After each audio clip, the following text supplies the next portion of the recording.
Hi, welcome to my podcast, Becoming a Cut Flower Grower. I'm your host, Lydia, and I'm here to share my year of growing and selling cut flowers. I'll be giving you the lowdown on everything I'm doing and sharing all the highs and lows, the good times and the inevitable disasters, all in real time. Join me on my cut flower journey, starting right now. Hello, welcome back. I've just got back from the garden centre. I went to buy some more string so that I can finish marking out my cut flower beds on the plot. And of course, while I was in the garden centre, I had to walk past all the seeds. And I thought, I'll just stop and see what's what. And I have come back with 2 packets of sweet pea cupani, which is a really fantastically scented flower. I don't know whether the stems are going to be any good for cutting, but they're well worth growing for the scent alone. It's just a shame they're so expensive. But I've got 40 seeds of those. And then I've picked up some Scabious. Now, I had earmarked some particular varieties of Scabious I wanted to get. And in the end, I've ended up buying a mixed packet of pale blues and whites. So I think we'll go with those. And also, sticking with the blue theme, which I hope I'm not overdoing it, one of the varieties I told you last week that I wanted to get was Didiscus Pink. So it's like an umbellifer, and it's like a super, super posh Amimagus, I guess. It's almost allium-like in a way. And it grows to 60 centimetres, looks really good for cutting. And I was after the pink one, but they only had the blue one in the garden centre, and I thought, well, never mind, I'll just get a packet of the blue and we'll grow it and see what happens. So it was a somewhat expensive trip because I did also pick up a new pen to write on my labels because I still don't like the pencil. I just don't find it easy to read. And then I had to pick up a tin of car sweets when I got to the till, because I keep them in the car, and they're those like little hard-boiled sweets, and when you open the tin, they're covered in like a really, really fine type of icing sugar, and you can guarantee that you get bumped or knocked as you're opening the tin and you end up with a lap full of white powder all over you, which looks really dodgy. So yeah, a rather expensive trip this morning, but I'm very glad to have got the seeds that I've got. And also I can go up to the plot later and start carrying on with the string. So you join me in the greenhouse. It is Wednesday the 11th of March. And I'm going to make a start sowing these seeds. And when I'm not recording this podcast, I like to listen to other podcasts. And I listen to a mixture, so quite a few politics ones, UK and American politics, and also gardening ones and some cut flower ones as well. And what I have noticed so much is that there are so many adverts on podcast shows now. It drives me absolutely wild. I'm somebody that likes to listen in the car or just before I'm about to get on with a job or doing some gardening, and you choose what you want and you get all set up and you get out the car, and then you've got 2 minutes of somebody trying to sell you something, or worse, you have one advert and you think, oh phew, that's it, over, we can get on with the show now, and then they go straight into another advert and another advert, and I think this is crazy. And of course the hosts want you to subscribe to a lot of these shows so that you don't have to listen to the adverts. And I just think that's a pretty mean trick, to be honest, because all of the people doing these shows are very well respected. They're very wealthy already. And I just think, oh my goodness, can you not just do a show where it's not all about making money? It feels like everywhere you turn these days, somebody's trying to make money out of you. Very frustrating. So I've said it before and I will say it again. there will not be any adverts on this podcast. Even if I end up homeless and recording it in a bus shelter, I would rather do that than sell my soul and for you to tune in to listen to something lovely like cut flowers and then having to listen to some adverts, because I just think, I've pretty much stopped watching television these days because the adverts drive me mad. And you go online and it's just more adverts. And I kind of had this old-fashioned view that adverts would just always live on the television. And therefore, if you turn the television off, you could escape them. But clearly not. So, on with the fun stuff. I am halfway through sewing a tray of this gorgeous Didiscus blue lace. Looks very, very pretty. And they're quite small, flat seeds, which I'm just laying on top of some compost in a tray.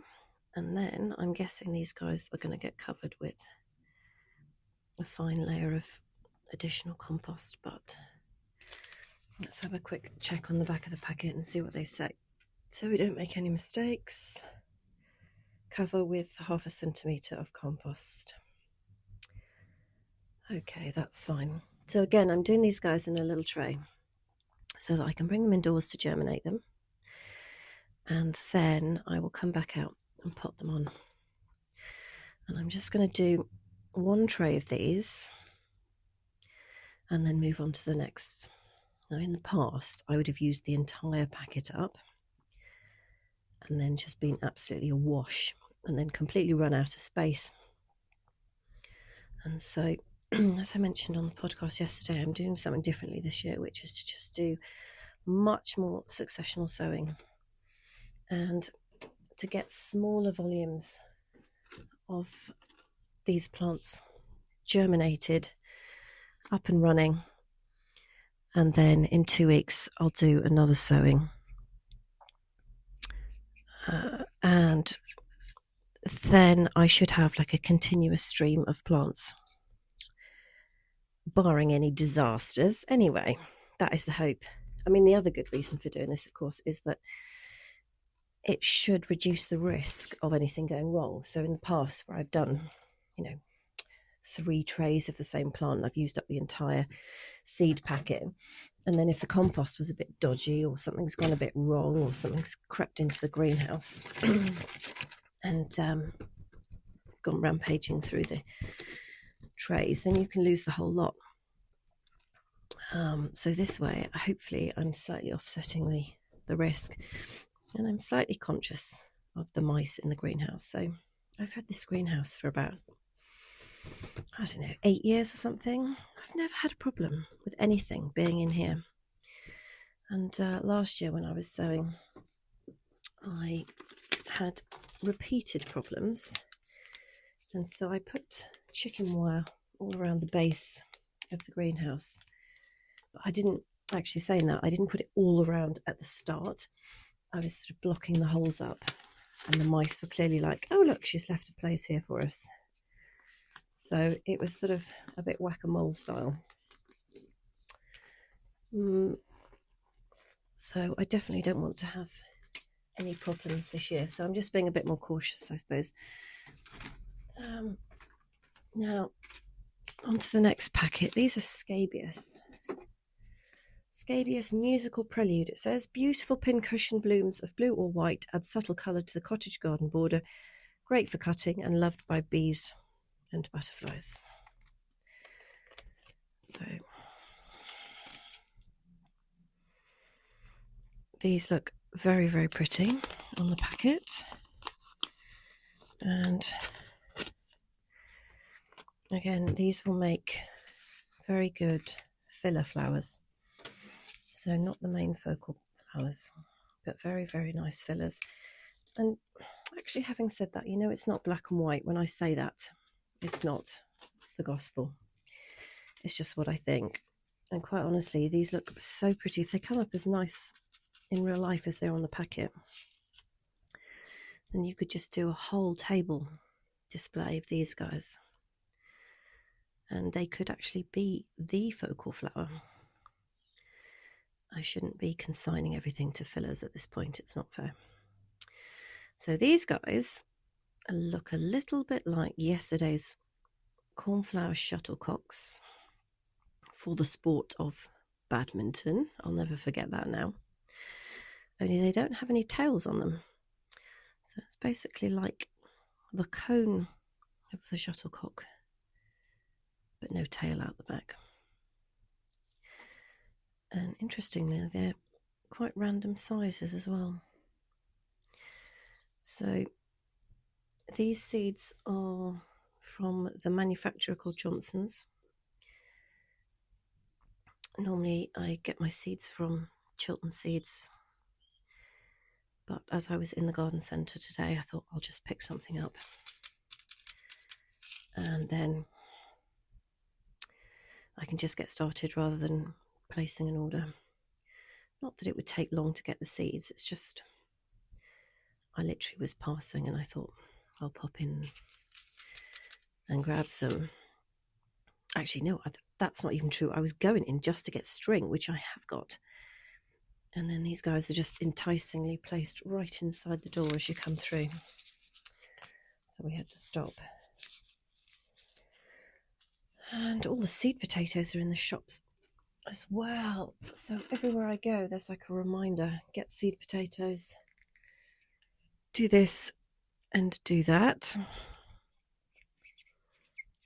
So much to do this time of year. And it's quite frustrating in a way because we've obviously had winter here in the UK and feels like it's gone on forever. And there's really not much you can do. You can't even cover lightly with fine soil. You can't even really make much of a head start, even if you've got polytunnels and things. I mean, you can, don't get me wrong, but unless you've got really good light levels, you can just end up with these really leggy plants that you get, which is what happens when you start them too soon and the light levels aren't right. And these plants are, these seedlings rather, you know, they're kind of programmed inside. They know what the right conditions are for them. And you can twiddle around with it and fake it and make them believe that, oh, it's warmer than you think it is, so maybe you should start doing something. But when the seedlings poke their heads up, they'll be like, what are you talking about, woman? It's dark. We can't see anything. So they go scrambling up to the roof to try and get some more light. And I'm not really interested in that. I like them to do what they're supposed to do when they're ready. This is one of the bonuses or the advantages of doing these flowers in the UK is that I want to be working with nature rather than against it. So there's no point in trying to fake the environment for these guys, because if you just take it too far, you might as well just import them, and then that is the complete opposite of what I'm trying to do. So one of the mini disasters that we had this week, it's not a total disaster, it's a tiny disaster, is that somebody stole the padlock chain off the double gates at the entrance to the plot on Monday, which is always very disconcerting when things like that happen. And it clearly happened within a really short window, because I was there until about 11:15 in the morning, and the owner turned up at 11:30, and by then the padlock chain had gone. And sorry, I'm just opening a packet of seeds here. There we go. And it always worries me enormously, because you just think, are they taking the chain because they're going to come back later and they hope that they've stopped us from locking the gate and they're going to come back and steal the chickens or the ducks again, or they're going to have a go for anything else? I mean, there's nothing of any value up there. It's just You know what it's like if you have some space, you end up just filling it with all the stuff that you can't fit in your own shed or garage. There's lots of like random bits and pieces, and dried flowers and containers and all sorts of random stuff. In fact, they'd probably be really horrified if anybody did break in, actually. I've got an old car door in one of the outbuildings because I had a faulty window on my door. It would go down, but then it wouldn't go all the way up. And it was really naughty as well. It would, like, if it was raining, it would let you put the window down, and then you'd try and get it up and it would stop halfway and I'd get absolutely soaked. And so my garage said it's actually take too many hours to fix it. The labour is not worth it. I'm like, well, I need that window to open. I like to have a window open all the time when I'm driving. So in the end, my boyfriend, bless him, went down the scrapyard and bought me an entirely new, well, it's not new, a door for my car, on a car that was, in the scrapyard, and you just go and you just take all the bits off it.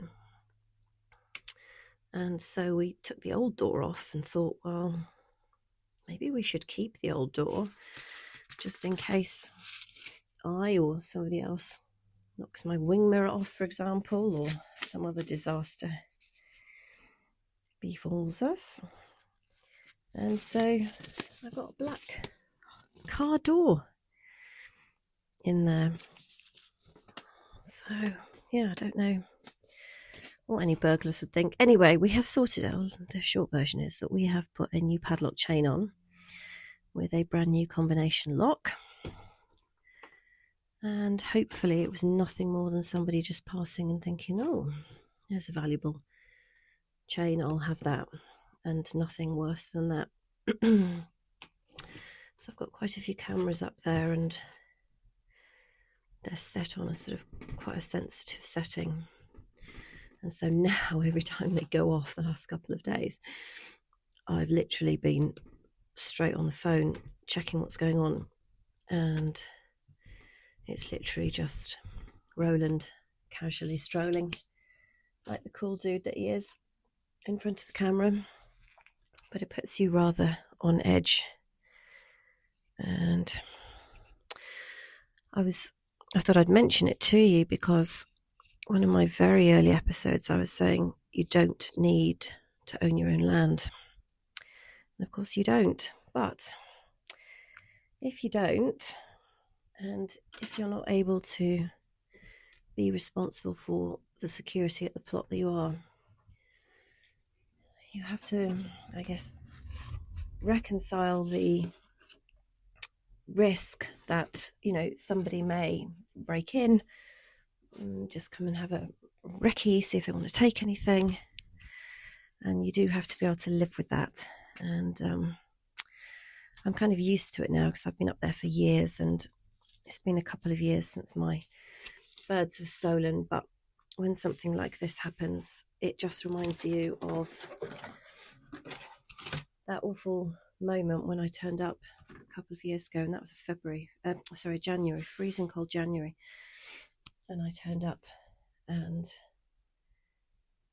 anyway, I don't need to tell you about that. It was horrendous and very depressing, and we don't need to listen to that because there's enough depressing stuff going on in the world right now without me talking about it. So suffice to say, there is a new padlock, new combination lock, and hopefully that will do the trick. Now I'm going to get on with sowing some more of these. I need to empty some more compost out of the bag, so I'm going to pause the recording because you won't be able to hear a thing while I do it. Okay, I'm back. Now, I'm going to do some of my new sweet peas that I've just bought this morning, so cupani. So earlier in the week, I started off doing my sea mist ones from Roger Parsons. And you may or may not have seen the photo I put up on my Hen Hill Cut Flowers Instagram, which is of that process. And what I found was I used all these recycled toilet paper tubes, and they wobbled enormously. So I stood them all up, and they were all leaning on each other in a tray. And I had a vision in my mind of what it would look like. And the reality was just super messy and quite disappointing. Anyway, later in the week, I was listening. Oh gosh, actually, how long ago would this have been? I'm losing track of time here. Anyway, I was listening to a podcast, the Organic Gardening Podcast, which I've listened to for years and I really enjoy it.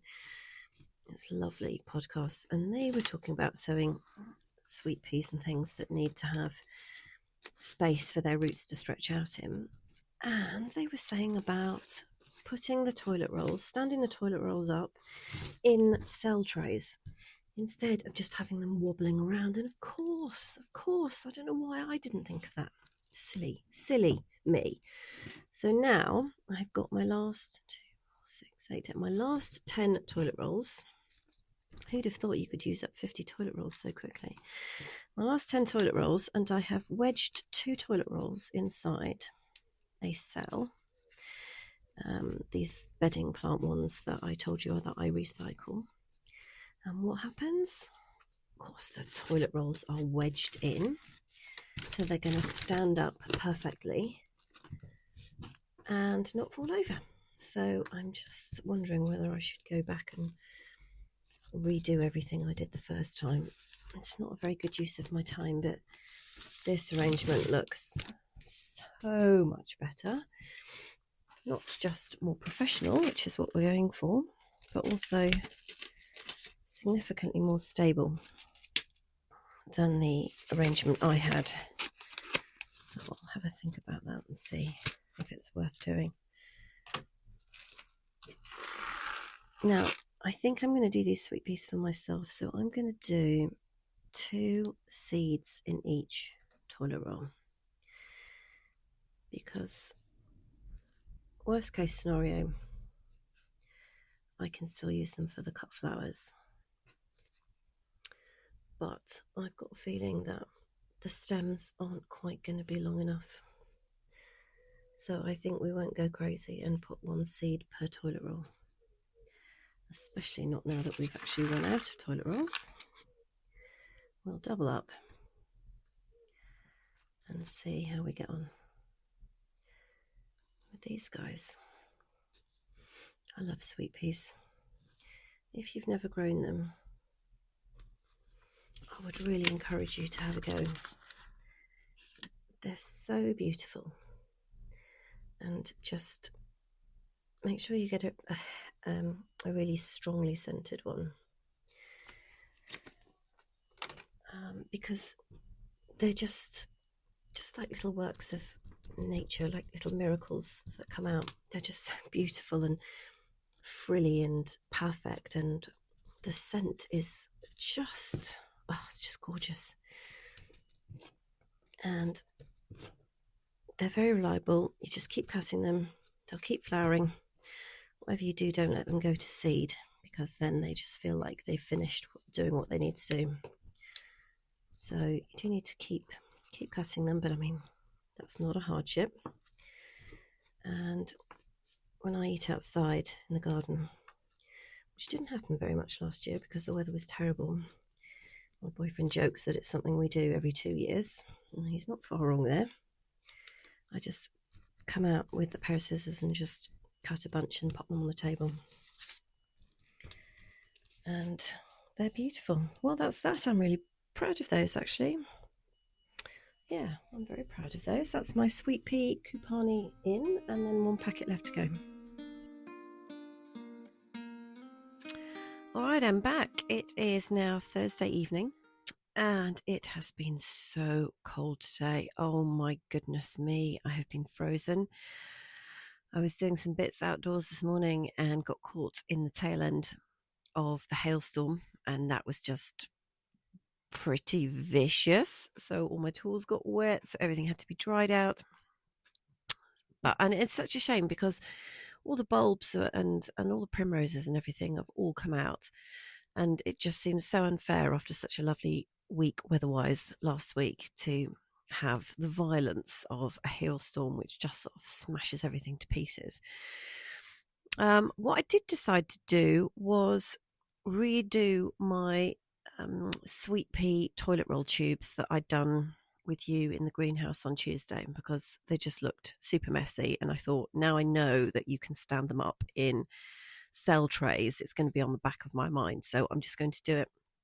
And it was actually really easy to move them all over. So again, I've got all these bedding plant trays, the sort of thing that you'd get primroses and violas and summer stuff in. So I got half a dozen of those, and I transferred everything that I'd sown into the larger tray on Tuesday, so that there's now 2 toilet roll tubes inside each cell. And it looks a lot smarter, and everything is staying upright. And it actually wasn't as messy as I thought, because when I was doing it, all the compost kept falling out the bottom of the tubes. But because they've been sitting for a couple of days, the compost is kind of not solidified, but it's holding together a lot better. So I didn't actually have any accidents as I was transferring it over. So I'm really pleased about that. Put lots of labels on everything, and we'll just wait for those guys to arrive. And what else? Oh, I went to my plant wholesalers open day today. They do 2 open days in the spring and 2 in the autumn. And the spring one is really good because they get caterers in, so they have a hog roast in the car park. And it's really lovely to go along and see all of the fresh products, and you get an extra discount on anything you buy on the sale day as well, which is always helpful. And it was busy, so I'm really pleased for them. And I had a hog roast bap for my lunch. Sat in a marquee in the car park. Very, very nice. And further to my Megan Netflix series discoveries last week when I was poorly, I made a quiche yesterday. Very pleased with myself. I used to make quiches when I was in my 30s, and then for some reason just have not made one since, and I'd forgotten how easy they were to do and how delicious they were. So I had mine with I cooked it with sauteed onions, red pepper, mushrooms, and a little bit of grated cheddar cheese inside. And the only dilemma was the ratio of milk to eggs, because in every cookbook I looked in, and I have a lot of cookbooks because I just collect them and I love reading them even though I hardly ever use them, everybody had a different version. Delia said one thing, Mary Berry said something else, and then I looked online, obviously, and there's masses of answers there. So in the end I kind of just made something up, because my eggs are not large eggs anywhere, they're probably around the medium, and I didn't have any cream, I had to use milk. So I came up with what I thought would work, and it worked absolutely beautifully. So I ate half of it last night and half of it tonight, and I'm just planning my next one. So I'm very pleased about that, because I have lots and lots of eggs, and it's a really wonderful, quick and easy dinner in that you make it, which doesn't take very long, 5 minutes, and then it just sits in the oven for half an hour. Done. And hardly any washing up. So that is that. And so it's, what is it now, Thursday evening. I'm going to sign off now for the week. I hope you have a wonderful weekend. I hope the weather is good wherever you are, and I hope if you get some seed sowing done that it goes really well. And I will be back next week, next Tuesday, with an update on what I've been up to, and hopefully I will have had a chance to finish marking out all of the cut flower beds with my new massive ball of string that I have bought. So I'll give you an update then. There we go. That's me signing out. Have a great weekend, everybody.